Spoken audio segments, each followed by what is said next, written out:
ಪಿತೃಪಕ್ಷವು September 7ರಂದು ಭಾದ್ರಪದ ಹುಣ್ಣಿಮೆಯಿಂದ ಆರಂಭಗೊಂಡು September 21ರಂದು Mahalaya ಅಮಾವಾಸ್ಯೆಯೊಂದಿಗೆ ಅಂತ್ಯಗೊಳ್ಳಲಿದೆ. ಈ ಅವಧಿಯನ್ನ ಪಿತೃಗಳ ಆತ್ಮಶಾಂತಿ ಹಾಗೂ ಮೋಕ್ಷಕ್ಕಾಗಿ ವಿಶೇಷವಾಗಿ ಮೀಸಲಿಡಲಾಗಿದೆ. ಈ ಸಮಯದಲ್ಲಿ ಪೂರ್ವಜರ ಆತ್ಮಗಳಿಗೆ ಶ್ರದ್ಧಾಂಜಲಿ ಸಲ್ಲಿಸಲು ಶ್ರಾದ್ದ, ತರ್ಪಣ ಮತ್ತು ಧಾರ್ಮಿಕ ವಿಧಿವಿಧಾನಗಳು ನಡೆಯುತ್ತವೆ. ಎಷ್ಟೇ ಧನ, ಸಂಪತ್ತು, ಸಮೃದ್ಧಿ ಇದ್ದರೂ ಪಿತೃ ಕಾರ್ಯವನ್ನ ನಿರ್ಲಕ್ಷಿಸಿದರೆ ಪಿತೃದೋಷ ಉಂಟಾಗುತ್ತದೆ. ದೇವ ಕಾರ್ಯಕ್ಕಿಂತ ಪಿತೃ ಕಾರ್ಯವೇ ಶ್ರೇಷ್ಠವೆಂದು ಶಾಸ್ತ್ರಗಳು ಹೇಳಿವೆ ಎಂದು ಹಂಪಿಯ ಸಂತೋಷ್ ಮೋಹನ್ ಜೋಶಿ ಆಚಾರ್ಯರು ತಿಳಿಸಿದರು. ಮಹತ್ವದ ಅಮಾವಾಸ್ಯೆಯಾದ ಮಹಾಲಯ ಅಮಾವಾಸ್ಯೆ ದಿನವನ್ನ ಪೂರ್ವಜರೊಂದಿಗೆ ಆಳವಾದ ಚಿಂತನೆ, ಭಾವನಾತ್ಮಕ ಸಂಪರ್ಕ ಮತ್ತು ಕೃತಜ್ಞತೆಯ ದಿನವೆಂದು ಪರಿಗಣಿಸಲಾಗಿದೆ. ಇದೇ ಸಂದರ್ಭದಲ್ಲಿ ಶಾಸ್ತ್ರಾಧಾರಿತ ವಿಧಿವಿಧಾನಗಳ ಮಹತ್ವ ಹಾಗೂ ಆಚರಣೆ ಕುರಿತು ಪುರೋಹಿತ್ ಪ್ರಕಾಶ್ ದತ್ತಾತ್ರೇಯ ಕುಲಕರ್ಣಿಯವರು ವಿವರಿಸಿದರು. ಪಿತೃಗಳಿಗೆ ತೃಪ್ತಿಕರವಾದ ತರ್ಪಣ, ಪಿಂಡ ಪ್ರದಾನ ಹಾಗೂ ದಾನ ಮಾಡುವುದರಿಂದ ಕುಟುಂಬಕ್ಕೆ ಶಾಂತಿ, ಸಮೃದ್ಧಿ ಹಾಗೂ ಐಶ್ವರ್ಯ ಲಭಿಸುವುದಾಗಿ ಹೇಳಿದರು. ನಮಸ್ಕಾರ.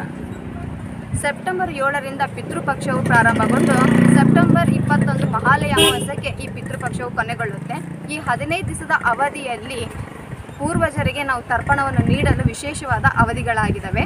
ಹಾಗಾಗಿ ಇವತ್ತು ಆ ಪಿತೃಪಕ್ಷದ ಮಹತ್ವಗಳ ಬಗ್ಗೆ, ಪಿತೃಪಕ್ಷವನ್ನು ಯಾಕೆ ಆಚರಿಸಬೇಕು, ಅದರನ್ನೆಲ್ಲ ಮಾಹಿತಿಗಳನ್ನು ಕೊಡಲು ಇವತ್ತು ನಮ್ಮೊಟ್ಟಿಗಿದ್ದಾರೆ ಸಂತೋಷ್ ಆಚಾರ್ಯ ಅವರು. ಈ ಪಿತೃಪಕ್ಷದ ಮಹತ್ವ ಏನು, ಅದರ ಪದ್ಧತಿಗಳೇನು, ಅವರನ್ನು ಒಳ್ಳೆಯ ಮಾಹಿತಿಯನ್ನು ತಿಳಿದುಕೊಳ್ಳಲು. ಪಿತೃಪಕ್ಷ ನಮ್ಮ ಭಾರತ ಸಂಪ್ರದಾಯದಲ್ಲಿ ನಾವು ಜನವರಿ, ಫೆಬ್ರವರಿ ಇದಗಳನ್ನು ಮಾಸಗಳು ಅಂತ ನಾವು ಕನ್ಸಿಡರ್ ಮಾಡೋದಿಲ್ಲ. ನಮ್ಮ ಹಿಂದೂಗಳಿಗೆ ಏನಾಗುತ್ತೆ ಅಂದರೆ ಚೈತ್ರ ಮಾಸದಿಂದ ಹೊಸ ವರ್ಷ ಆರಂಭ ಆಗುತ್ತೆ. ಆ ಚೈತ್ರ ಮಾಸಗಳನ್ನು ನಾವು 15 ದಿನಗಳಾಗಿ 2 ವಿಂಗಡಣೆ ಮಾಡ್ಕೊಳ್ತೀವಿ. ಅದನ್ನು ಶುಕ್ಲ ಪಕ್ಷ, ಕೃಷ್ಣ ಪಕ್ಷ ಅಂತ ವಿಂಗಡಣೆಯನ್ನು ಮಾಡಿಕೊಂಡು ಚಂದ್ರ ಕ್ಷೀಣಿಸ್ತಾ ಬಂದ 15 ದಿನಗಳ ಪೀರಿಯಡನ್ನು ನಾವು ಕೃಷ್ಣ ಪಕ್ಷ ಅಂತ ತಗೊಳ್ತೀವಿ. ಮತ್ತೆ ಪಾಡ್ಯದಿಂದ ಪ್ರಾರಂಭ ಆಗಿ ಅಂದರೆ ಅಮಾವಾಸ್ಯೆಯ ಮಾರನೇ ದಿನದಿಂದ ಮತ್ತೆ ಚಂದ್ರ ಆತ ಬೆಳೀತಾ ಬರ್ತಾನೆ. ಅದಕ್ಕೆ ಶುಕ್ಲ ಪಕ್ಷ ಅಂತ ನಾವು ಕನ್ಸಿಡರ್ ಮಾಡ್ತೀವಿ. ಈ 2 ದಿನಗಳ 2 ಪಕ್ಷಗಳ ಒಂದು ಪೀರಿಯಡನ್ನು ನಾವು ಮಾಸ ಅಂತ ಕನ್ಸಿಡರ್ ಮಾಡ್ತೀವಿ. ಇವಾಗ ನಡೀತಾ ಇರ್ತಕ್ಕಂಥದ್ದು ಭಾದ್ರಪದ ಮಾಸ. ಚೈತ್ರ, ವೈಶಾಖ, ಜ್ಯೇಷ್ಠ, ಆಷಾಢ, ಶ್ರಾವಣ, ಭಾದ್ರಪದ ಇವರು ನಡೀತಾ ಇರ್ತಕ್ಕಂಥದ್ದು ಭಾದ್ರಪದ ಮಾಸ. ಈ ಭಾದ್ರಪದ ಮಾಸದ ಕೃಷ್ಣ ಪಕ್ಷದ ಮೊದಲನೇ ದಿನದಿಂದ ಪ್ರಾರಂಭವಾಗಿ ಅಂದರೆ ಪಾಡ್ಯದಿಂದ ಪ್ರಾರಂಭ ಆಗಿ ಬಿದಿಗೆ, ತದಿಗೆ, ಚೌತಿ ಈ ರೀತಿಯಾಗಿ ಮುಂದುವರೆದು ಕೊನೆಗೆ ಅಮಾವಾಸ್ಯೆಯ ತನಕ ಈ 15 ದಿನಗಳ ಕಾಲ ನಮ್ಮ ಹಿಂದೂ ಸಂಪ್ರದಾಯ, ನಮ್ಮ ಶಾಸ್ತ್ರ ಹೇಳೋ ಪ್ರಕಾರ ಪಿತೃದೇವತೆಗಳು ತಮ್ಮ ಮಕ್ಕಳು ನಮಗೋಸ್ಕರ ಶ್ರಾದ್ದಾದಿಗಳನ್ನು ಮಾಡ್ತಾರೆ ಅಥವಾ ಪಿಂಡ ಪ್ರದಾನವನ್ನು ಮಾಡ್ತಾರೆ ಅಂತೇಳಿ ಅವರು ಭೂಲೋಕಕ್ಕೆ ಬಂದು ಕಾಯ್ತಾ ಇರ್ತಾರೆ ಅಂತ ನಮ್ಮ ಧರ್ಮಶಾಸ್ತ್ರಗಳಲ್ಲಿ ಅದರ ಬಗ್ಗೆ ಉಲ್ಲೇಖ ಬರುತ್ತೆ. ಈ 15 ದಿನಗಳಲ್ಲಿ ಕೂಡ ಎಲ್ಲ ಜಾತಿ, ಎಲ್ಲ ಸಂಪ್ರದಾಯಗಳು ಇದಕ್ಕೆ ಯಾವುದೇ ರೀತಿಯಾದಂತಹ ಜಾತಿಯ ಭೇದ ಭಾವ ಇಲ್ಲದೇ ಎಲ್ಲ ಜಾತಿಯವರು ತಮ್ಮ ತೀರಿಕೊಂಡಂತಹ ಪ್ರತಿಯೊಬ್ಬ ಹಿರಿಯರಿಗೂ ಕೂಡ ಶ್ರಾದ್ದಾದಿಗಳನ್ನು ಮಾಡ್ತಾ ಬರ್ತಾರೆ. ಪಿತೃಗಳು ಅಂದರೆ ಶಾಸ್ತ್ರ ಎಲ್ಲಿಂದ ಪ್ರಾರಂಭ ಆಗಬೇಕು ಅಂದರೆ ಇದು ಮೊದಲನೇದಾಗಿ ತಂದೆಯಿಂದನೇ ಪ್ರಾರಂಭ ಆಗುತ್ತೆ. ತಂದೆ ಬದುಕಿರೋರು ಈ ಕಾರ್ಯಕ್ರಮವನ್ನು ಮಾಡೋ ಹಾಗೆ ಇರೋದಿಲ್ಲ. ತಂದೆಯಿಂದ ಪ್ರಾರಂಭಗೊಂಡು ತಂದೆ, ತಾತ, ಮುತ್ತಾತ, ತಾಯಿ ಕಥಿಸಿದರೆ ತಾಯಿ, ಅಜ್ಜಿ, ಮುತ್ತಜ್ಜಿ ಅಂತ ಬರುತ್ತೆ. ಹಾಗೆ ತಾಯಿಯ ತಂದೆ, ತಾಯಿಯ ತಾಯಿ, ಸೋದರ ಮಾವ, ಸೋದರತ್ತೆ, ಚಿಕ್ಕಪ್ಪ, ದೊಡ್ಡಪ್ಪ ಈ ರೀತಿಯಾಗಿ ಕುಟುಂಬದಲ್ಲಿ ಯಾರ್ಯಾರು ಸದಸ್ಯರು ಹೋಗಿದಾರೋ ಕೊನೆಗೆ ಆಪ್ತರು, ಸ್ನೇಹಿತರು, ಮಿತ್ರರಿಗೂ ಕೂಡ ಒಂದೊಂದು ಪಿಂಡವನ್ನು ನಾವು ಬಿಡಿಸ್ತಾ ಹೋಗ್ತಾ ಇರ್ತೀವಿ. ಯಾಕೆಂದರೆ ಒಬ್ಬ ಮನುಷ್ಯನ ಬೆಳವಣಿಗೆಗೆ ಹಲವಾರು ಜನಗಳ ಋಣವನ್ನು ಪಡ್ಕೊಂಡು ಆ ಮನುಷ್ಯ ಬೆಳೆದಿರ್ತಾನೆ. ಜನ್ಮ ಕೊಟ್ಟವರು ತಂದೆ ತಾಯಿ ಆದರೆ ಹೆಸರಿಡಬೇಕಾದ್ರೆ ಸೋದರತ್ತೆ ಎತ್ಕೊಂಡಿರ್ತಾರೆ. ಕಿವಿ ಚುಚ್ಚಬೇಕಾದ್ರೆ, ಅನ್ನಪ್ರಾಶನ ಮಾಡಬೇಕಾದ್ರೆ ಸೋದರ ಮಾವ ಎತ್ಕೊಂಡಿರ್ತಾನೆ. ಅಪ್ಪ ಅಮ್ಮನಿಗೆ ಓದಿಸ್ಲಿಕ್ಕೆ ಶಕ್ತಿ ಇಲ್ಲ ಅಂದರೆ ಬೇರೆ ಯಾರ ಮನೇಲಾದರೂ ಇಟ್ಟು ಓದಿಸಿರ್ತಾರೆ. ಕಷ್ಟದಲ್ಲಿ ನಮ್ಮ ಕಷ್ಟಗಳನ್ನು ಸ್ನೇಹಿತರ ಮುಂದೆ ನಾವು ಹಂಚ್ಕೊಂಡಿರ್ತೀವಿ. ಹಾಗಾಗಿ ಯಾರ್ಯಾರು ಗತಿಸಿದಾರೋ ಅವರು ಎಲ್ಲರನ್ನ ಸ್ಮರಣೆ ಮಾಡತಕ್ಕಂಥದ್ದೇ ಪಿತೃಪಕ್ಷ. ಇದು ತಂದೆಯಿಂದನೇ ಪ್ರಾರಂಭ ಆಗುತ್ತೆ. ತಂದೆಯಿಂದ ಮೊದಲುಗೊಂಡು ಯಾರ್ಯಾರು ಗತಿಸಿದಾರೋ ಒಬ್ಬೊಬ್ಬರಿಗೆ ಒಂದೊಂದು ಪಿಂಡಗಳನ್ನು ಇಡಿಸಿ, ತರ್ಪಣಾದಿಗಳನ್ನು ಬಿಡಿಸಿ, ಅಕ್ಕಿ ಬೇಳೆಗಳನ್ನು ನೈವೇದ್ಯ ಮಾಡಿಸಿ ಅದನ್ನು ನಾವು ಕಾಗೆಗಳಿಗೆ, ಪಿತೃಗಳಿಗೆ ಸ್ವರೂಪವಾಗಿ ಅದನ್ನು ಇಡಿಸ್ತಾ ಇರ್ತೀವಿ. ಹಾಗಾಗಿ ತಂದೆ ಹೋಗಿರೋರು ಮಾತ್ರ ಇದನ್ನು ಮಾಡಬೇಕು. ತಂದೆಯಿಂದನೇ ಪ್ರಾರಂಭ ಆಗುತ್ತೆ. ಈ ಪಿತೃದೋಷಕ್ಕೆ ಈಗ ಕುಂಡಲಿ ಅಥವಾ ನಾವು ಎಲ್ಲಾದರೂ ಜಾತಿ ವಿಮರ್ಶೆ ಮಾಡುವಾಗ ನಿಮಗೆ ಪಿತೃದೋಷ ಇದೆ ಅಂತ ಹೇಳ್ತಾರೆ. ಯಾಕೆ ಬರುತ್ತೆ ಗುರುಗಳೇ, ಅದರ ಪರಿಹಾರಗಳು? ಈಗ ನಮ್ಮ ಶಾಸ್ತ್ರದಲ್ಲಿ ಏನು ಹೇಳುತ್ತೆ ಅಂದರೆ ನಾವೇನೇ ಮನೆಯಲ್ಲಿ ಶುಭ ಕಾರ್ಯ ಮಾಡಬೇಕಾದ್ರೂ ಮೊದಲನೇದಾಗಿ ಒಂದು ಲೇಖನವನ್ನು ಹಾಕ್ತೀವಿ. ಅದರಲ್ಲಿ ಏನು ಬರಿತೀವಿ ಅಂದರೆ ಕುಲದೇವತಾ ಹಾಗೂ ಗುರು ಹಿರಿಯರ ಅನುಗ್ರಹ ಅಂತ ನಾವು ಬರಿತೀವಿ. ಕುಲದೇವತಾ ಅಂದರೆ ಮನೆ ದೇವರು. ಮನೆ ದೇವ್ರ ಕೆಲಸ ನೀವು ವರ್ಷಕ್ಕೊಂದು ಸರ್ತಿ ಹೋಗಿ ಮನೆ ದೇವ್ರಿಗೆ ಹೋಗಿ ಕಾಯಿ ಹೊಡೆದು ಕೈ ಮುಗಿದು ಬಂದರೆ ಅಲ್ಲಿ ಮನೆ ದೇವ್ರ ಕೆಲಸ ಮುಗಿದು ಹೋಗುತ್ತೆ. ಅದೇ ರೀತಿ ಗುರು ಹಿರಿಯರ ಅನುಗ್ರಹ ಬೇಕು ಅಂದರೆ ಗತಿಸಿರ್ತಕ್ಕಂತಹ ಎಲ್ಲ ಹಿರಿಯರಿಗೂ ಸರಿಯಾಗಿ ತೀರ್ಕೊಂಡ ಮೇಲೆ ಕಾರ್ಯಕ್ರಮಗಳು, ಅದೇ ರೀತಿ ವರ್ಷದಲ್ಲಿ ಒಂದು ಸರ್ತಿ ಆ ಹಿರಿಯರಿಗೆ ಶ್ರಾದ್ದಾದಿಗಳನ್ನು ಅವರ ಸಂಪ್ರದಾಯದ ಪ್ರಕಾರ ಮಾಡಬೇಕು ಅಂತ ನಮ್ಮ ಧರ್ಮಶಾಸ್ತ್ರಗಳು ಹೇಳುತ್ತೆ. ಆದರೆ ಕೆಲವೊಂದು ಸರ್ತಿ ಮನೆ ಬಿಟ್ಟು ಹೋಗಿರ್ತಾರೆ, ಎಲ್ಲಿದ್ದಾರೋ ಏನಾಗಿದ್ದಾರೋ ಗೊತ್ತಾಗಿರೋದಿಲ್ಲ, ಕಾರ್ಯಗಳನ್ನೇ ಮಾಡಿರೋದಿಲ್ಲ ಅಥವಾ ಶ್ರಾದ್ದಾದಿಗಳನ್ನು ಬಿಟ್ಟುಬಿಟ್ಟಿರ್ತಾರೆ.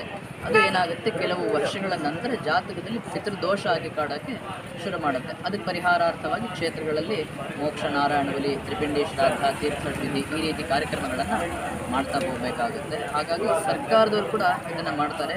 ಹುತಾತ್ಮ ದಿನಾಚರಣೆ ಅಂತ ಮಾಡ್ತಾರೆ, ರಾಜೀವ್ ಗಾಂಧಿ ಪುಣ್ಯತಿಥಿ ಅಂತ ಮಾಡ್ತಾರೆ, ಅಂಬೇಡ್ಕರ್ ಪುಣ್ಯತಿಥಿ ಅಂತ ಸರ್ಕಾರದಲ್ಲಿ ಕೂಡ ಇದನ್ನು ಮಾಡ್ತಾರೆ.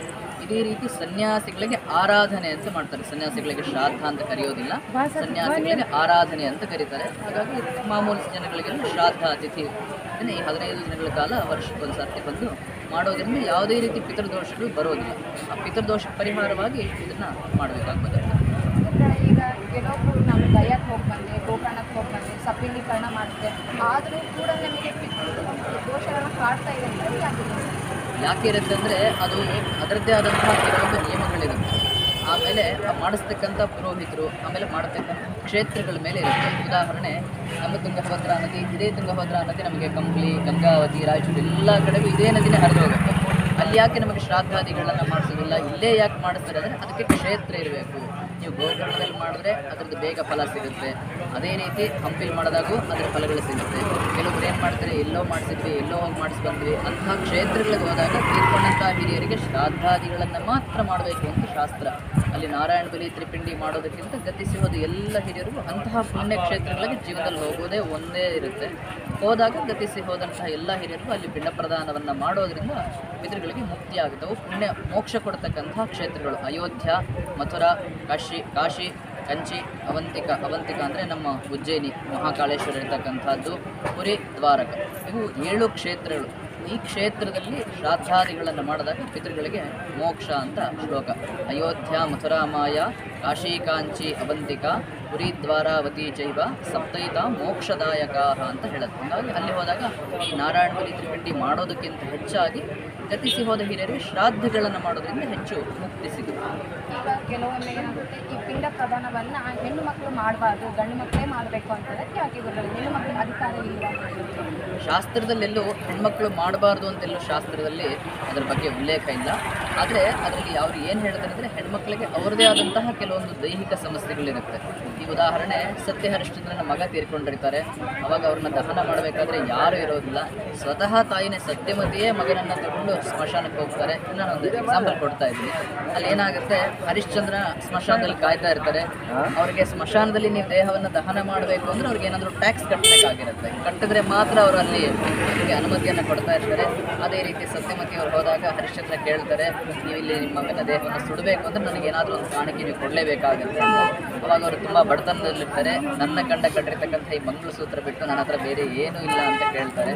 ಸರಿ, ಅದನ್ನೇ ಕೊಡಿ ಅಂತ ಕೇಳಿದಾಗ ಅದನ್ನು ಆ ಸತ್ಯ ಹರಿಶ್ಚಂದ್ರ ಬಿಟ್ಟರೆ ಬೇರೆ ಯಾರು ನೋಡಿರೋದಿಲ್ಲ.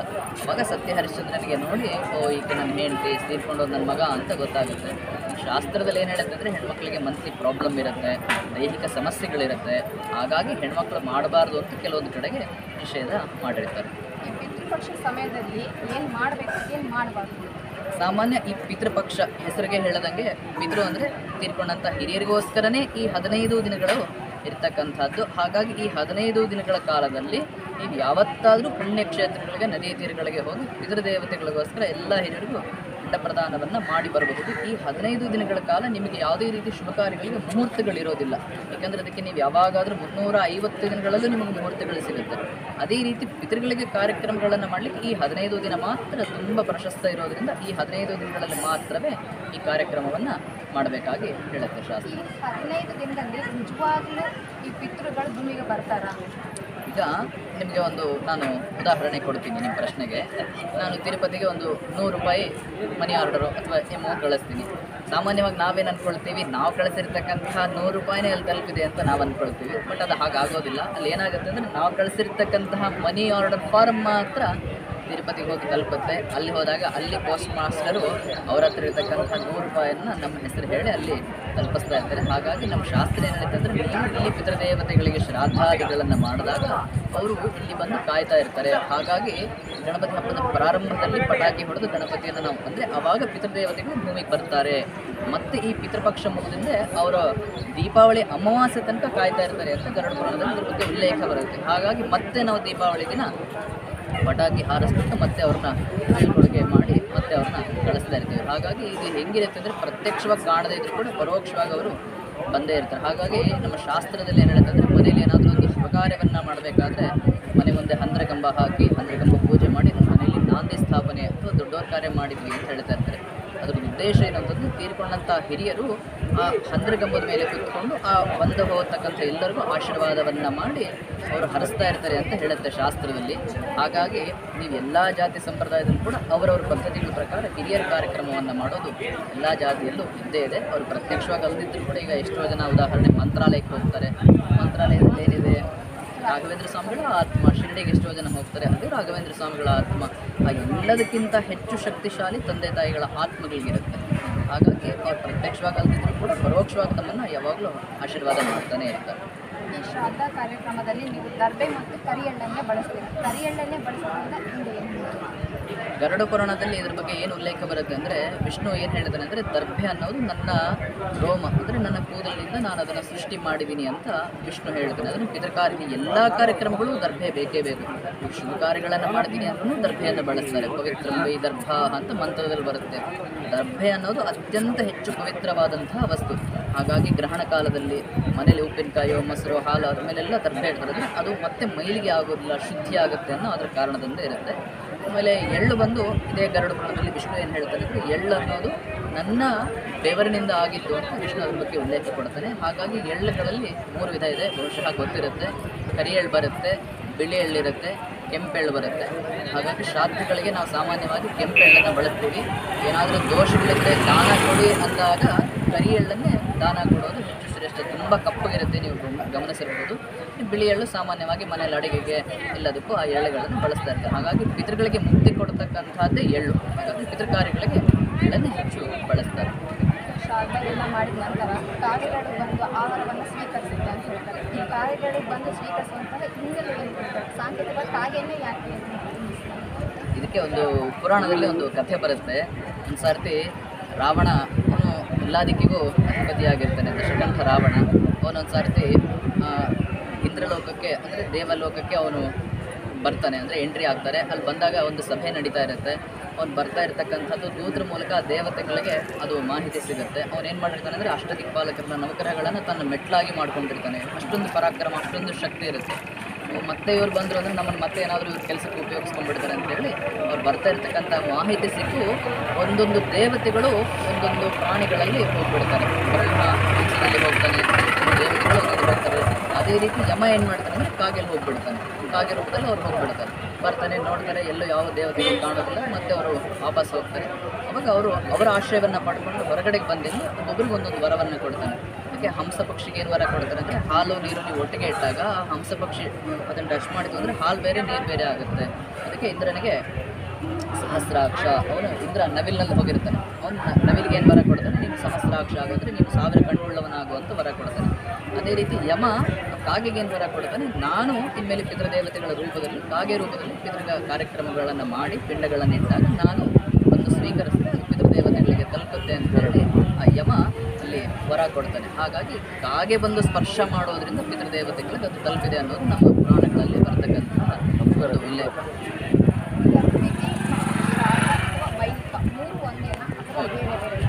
ತಿಥಿ, ವೈದಿಕ, ಶ್ರಾದ್ದ ಈ ಎಲ್ಲದಕ್ಕೂ ಒಂದೇ ಅರ್ಥ. ತಿಥಿ ಅಂದರೆ ಆ ಮೃತ ತಿಥಿಗೆ ಮಾಡತಕ್ಕಂಥದ್ದಕ್ಕೆ ತಿಥಿ ಅಂತಾರೆ. ಉದಾಹರಣೆ, ಭಾದ್ರಪದ ಮಾಸ ಶುಕ್ಲ ಪಕ್ಷ ಚತುರ್ಥಿ ದಿನ ನಾವು ಗಣಪತಿನ ಕೂಡಿಸ್ತೀವಿ. ಅದೇ ರೀತಿ ಆಶ್ವೇಜ ಮಾಸದಲ್ಲಿ ದಸರಾ ಹಬ್ಬ ಮಾಡ್ತೀವಿ. ಕಾರ್ತಿಕ ಮಾಸದಲ್ಲಿ ನಾವು ದೀಪಾವಳಿಯನ್ನು ಆಚರಣೆ ಮಾಡ್ತೀವಿ. ಇದಕ್ಕೆ ತಿಥಿ ಅಂತಾರೆ. ಅವರ ಸತ್ತ ದಿನಕ್ಕೆ ಆ ತಿಥಿ ಏನಿರುತ್ತೋ ವರ್ಷದಲ್ಲೊಂದು ಸರ್ತಿ ಬರ್ತಕ್ಕಂಥ ಅದೇ ತಿಥಿಗೆ ಮಾಡೋದು ತಿಥಿ ಅಂತಾರೆ. ವೈದಿಕ ಆಡು ಭಾಷೆಯನ್ನು ಕನ್ನಡ ಭಾಷೆಯಲ್ಲಿ ಹೇಳ್ತಕ್ಕಂಥದ್ದು ವೈದಿಕ ಅನ್ನೋದು. ಶ್ರಾದ್ದ ಅಂದರೆ ಶ್ರದ್ಧೆಯ ದೀಯತೆ ಇತಿ ಶ್ರಾದ್ದಂ ಅಂತ ಹೇಳುತ್ತೆ. ಅಂದರೆ ಗತಿಸಿ ಹೋದ ಹಿರಿಯರ ಶ್ರಾದ್ದವನ್ನು ಮಾಡಬೇಕಾದ್ರೆ ಶ್ರದ್ಧಾಭಕ್ತಿಯಿಂದ ಮಾಡಿದಾಗ ಶ್ರಾದ್ದ ಅಂತ ಕನ್ಸಿಡರ್ ಆಗುತ್ತೆ. ಹಾಗಾಗಿ ಎಲ್ಲವೂ ಬೇರೆ ಬೇರೆ ಹೆಸರು ಕರೆದು ಕೂಡ ಮೂಲ ಅರ್ಥ ಒಂದೇ. ತಿಥಿ ಅಂದರೂ ಒಂದೇ, ಶ್ರಾದ್ದ ಅಂದರೂ ಒಂದೇ, ವೈದಿಕ ಅಂದರೂ ಕೂಡ ಒಂದೇ ಅರ್ಥ. ಈಗ ಗುರುಗಳೇ, ನಮ್ಮ ಕುಟುಂಬದಲ್ಲಿ ಯಾರಾದರೂ ಸಾವನ್ನಪ್ಪಿದಾಗ ನಾವು ಪಕ್ಷವನ್ನು ಮಾಡ್ತೇವೆ, ಬಟ್ ಆದರೆ ನಮ್ಮ ಈಗ ಫ್ರೆಂಡ್ಸ್ ಇರ್ತಾರೆ, ಅತಿ ಆತ್ಮೀಯ ಫ್ರೆಂಡ್ಸ್ಗಳೇ ಇರ್ತಾರೆ, ಅಥವಾ ಅಕ್ಕಪಕ್ಕದಲ್ಲಿ ತುಂಬ ಆತ್ಮೀಯ ಒಡನಾಟಗಳಿರುತ್ತೆ.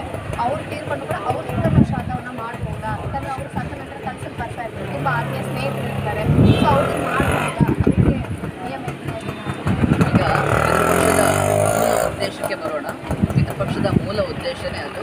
ನಮ್ಮ ಶಾಸ್ತ್ರ ಏನು ಹೇಳುತ್ತೆ ಅಂದರೆ, ಜನ್ಮ ಕೊಟ್ಟ ತಂದೆಯವರು ತೀರಿಕೊಂಡಿದ್ದ ತಿಥಿ ದಿನ ತಂದೆ, ತಾತ, ಮುತ್ತಾತ ಶ್ರಾದ್ದ ಮಾಡಿಸ್ತೀವಿ. ಅದೇ ರೀತಿ ತಾಯಿಯವರ ಮೃತರಾದ ತಿಥಿಗೆ ತಾಯಿ, ಅಜ್ಜಿ, ಮುತ್ತಜ್ಜಿ ಅಂತ 3 ಹೆಸರಲ್ಲಿ ಪಿಂಡ ಇಡಿಸ್ತಾ ಇರ್ತೀವಿ.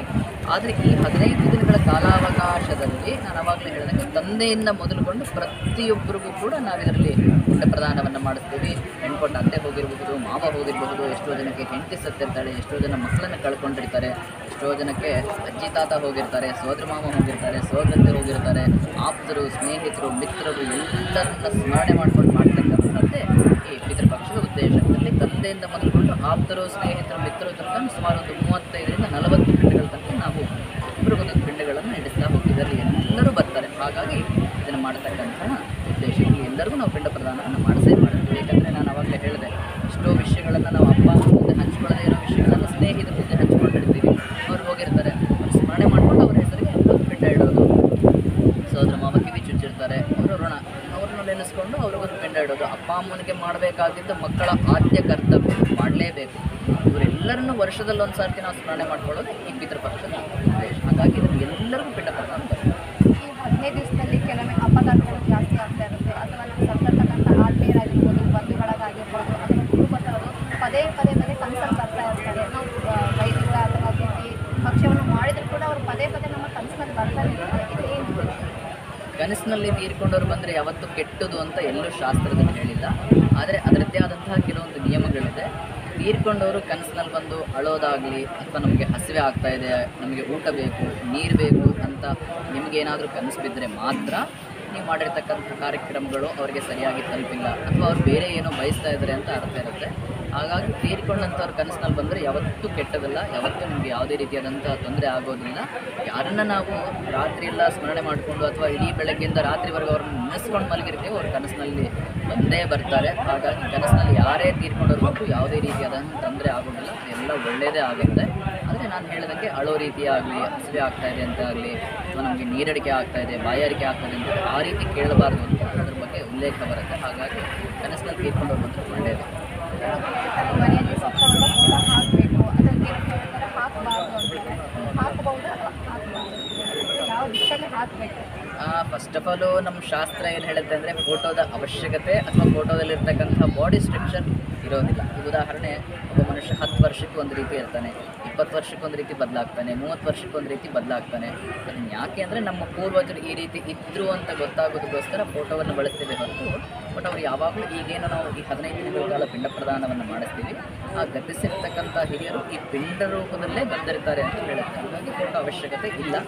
ಬೇಕು ಅಂದರೆ ಮನೇಲಿ ತೀರ್ಕೊಂಡವ್ರ ಫೋಟೋವನ್ನು ನೀವು ಹಾಕಬೇಕು ಅಂದರೆ ಆ ಫೋಟೋ ದಕ್ಷಿಣಕ್ಕೆ ಮುಖ ಮಾಡಿ, ಅಂದರೆ ಉತ್ತರದ ಗೋಡೆಗೆ ಅದನ್ನು ಹಾಕಿದರೆ ಅದು ದಕ್ಷಿಣಕ್ಕೆ ಮುಖ ಮಾಡಿ ಇರೋ ರೀತಿ ಸತ್ತವರ ಫೋಟೋಗಳನ್ನು ಹಾಕೋದು ಹೆಚ್ಚು ಸೂಕ್ತ. ಯಾಕಂದರೆ ದಕ್ಷಿಣ ದಿಕ್ಕು ಅನ್ನೋದು ಯಮನ ದಿಕ್ಕು, ಇದರ ದೇವತೆಗಳು ದಕ್ಷಿಣ ರೀತಿಯಾಗಿರ್ತಾರೆ. ಹಾಗಾಗಿ ದಕ್ಷಿಣ ದಿಕ್ಕಿಗೆ ತೀರ್ಕೊಂಡವ್ರ ಫೋಟೋ ಹಾಕೋದು ದಕ್ಷಿಣ ದಿಕ್ಕಿಗೆ ಹಾಕಬೇಕು.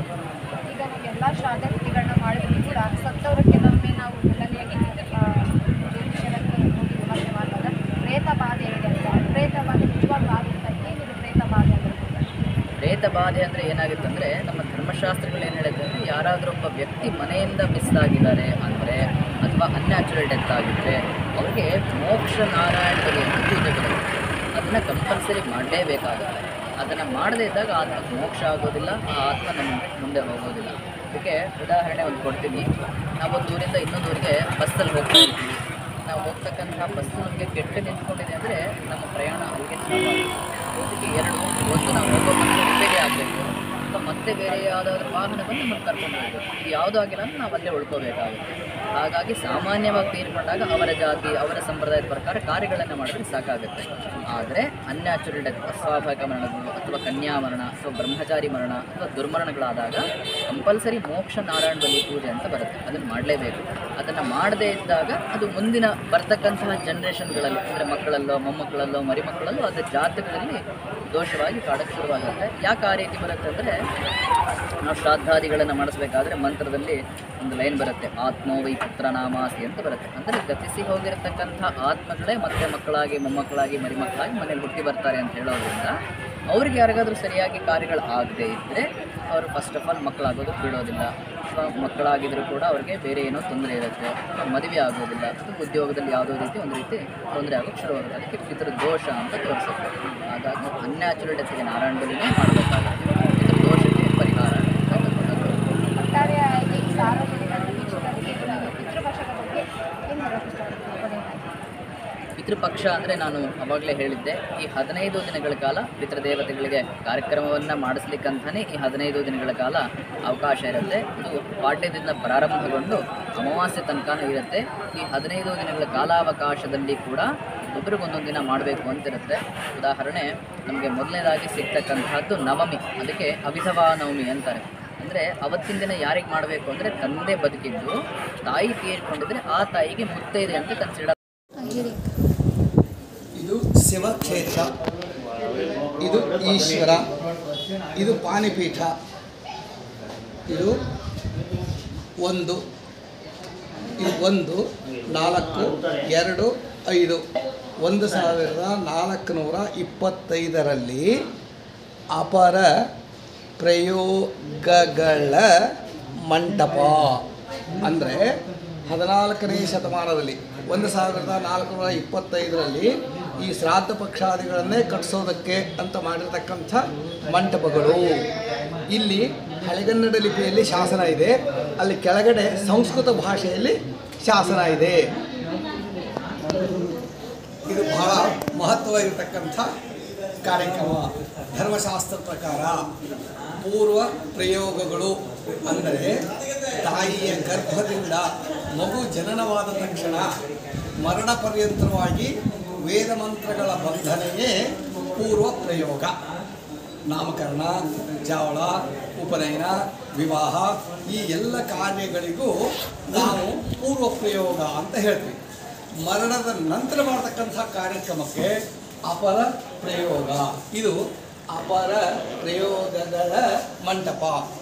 ಆದ್ದರಿಂದ ಉತ್ತರ ಕಾಶಿಯಲ್ಲಿ ಗಂಗಾಜಲದಲ್ಲಿ ಪಿಂಡ ಪ್ರದಾನ ಮಾಡಿದರೆ ಎಷ್ಟು ಫಲನೋ ಅಷ್ಟೇ ಫಲ ಈ ಕ್ಷೇತ್ರದಲ್ಲಿಯೂ ಇದೆ. ಇನ್ನೂ ಸೂಕ್ಷ್ಮವಾಗಿ ಹೇಳಬೇಕು ಅಂತಂದರೆ ಉತ್ತರ ಕಾಶಿಯ ಕ್ಷೇತ್ರದಕ್ಕಿಂತಲೂ ಈ ಹಂಪಿ ಕ್ಷೇತ್ರ ಪುಣ್ಯ ಫಲದಲ್ಲಿ ಒಂದು ಗುಲಗಂಜಿ ತೂಕ ಜಾಸ್ತಿ ಇದೆ ಅಂತ ಶಾಸ್ತ್ರ. ಇಲ್ಲಿ ಹೇಗಿದೆ ಅಂತಂದರೆ ಭುವನೇಶ್ವರಿ ದೇವಸ್ಥಾನದಲ್ಲಿ ಕೆಳಗಡೆ ಒಂದು ಮಹಾವಿಷ್ಣುವಿನ ದೇವಸ್ಥಾನ ಇದೆ, ಕೆಳಗಡೆ ಪಾತಾಳೀಶ್ವರ ಇದೆ, ಆಮೇಲೆ ನಂದಿ ಇದೆ.